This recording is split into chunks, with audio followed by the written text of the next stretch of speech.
Hey, Bills Mafia, what is up? It is the divisional round of the playoffs. This time, the Buffalo Bills are going to be taking on the Cincinnati Bengals.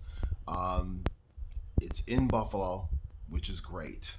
I can't say that I'm not nervous about this game.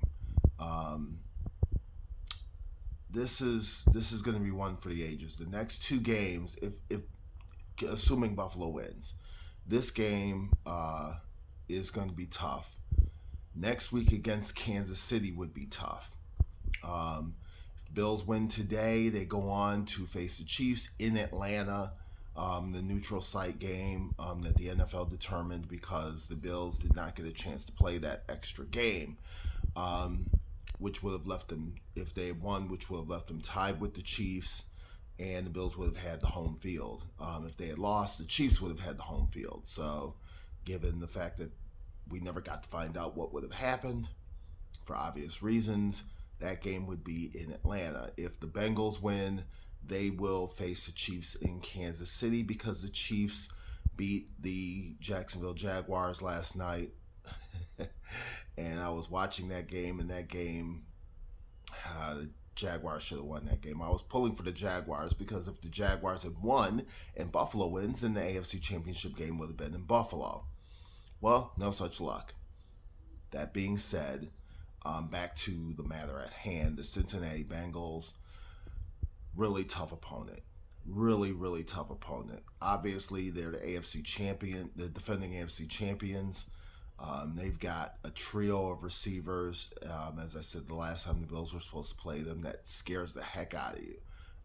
Chase, Higgins, um, it, you just can't, you just can't it's hard to defend that. Um, they're decent in the run game with Joe Mixon and Samaje Perine.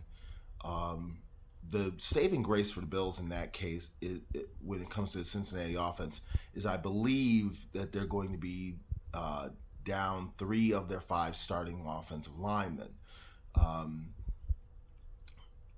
that's what we're thinking right now.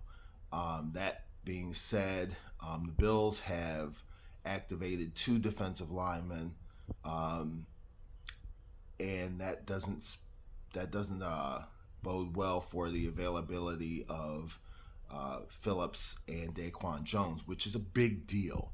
Those two guys are really good, and they plug up the middle. They push the pocket. They don't get sacks, but they do push. They do have the ability to push the pocket, and with backup offensive linemen in front of you, that would be uh, that would be a bigger advantage for the defensive line. That being said, hopefully, Tre'Davious White and Kyer Elam can hold up in the secondary. They'll probably play a lot of zone against the Bengals because you don't want to get beat over the top because they will burn you.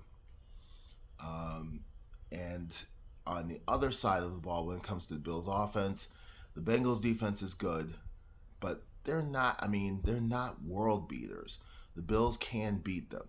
I believe another week with Cole Beasley on the field, Stephon Diggs, and Gabe Davis being playoff Gabe.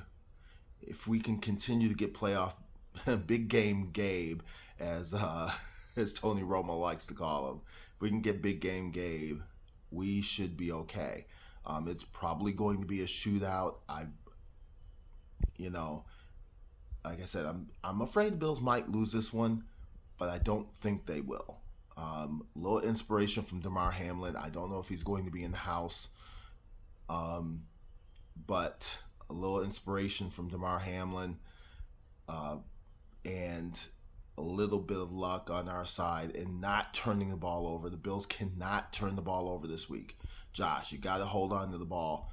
Take dump offs if you can. You know, um, it, as long as the Bills do those things, don't turn the ball over, and hold up in the pass game for at least a couple of drives, get a couple of stops, then they can win this game. I think they will win this game. I think the final score will be 37-31. The Bills will win in the fourth quarter on a comeback touchdown drive. And that is my prediction. That is my hope. And on to Kansas City, or on to Atlanta. Kansas City. On to Kansas City in Atlanta. Go Bills.